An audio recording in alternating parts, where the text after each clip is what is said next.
जय जगन्नाथ दर्शक बंधु। आज आम जाना सका सूर्य दर्शन कहीं करती। भिडियोटी को आरंभ करने पूर्व चैनल को लाइक सब्सक्राइब कर दियंतु। चलंतु आरंभ करवा।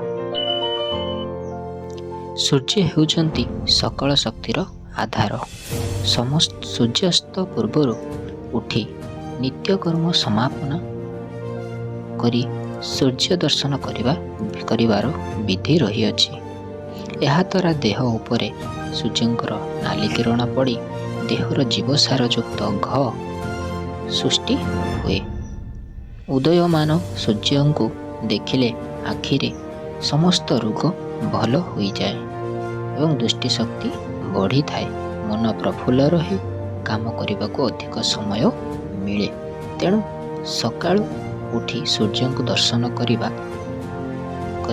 उचित। जय जगन्नाथ।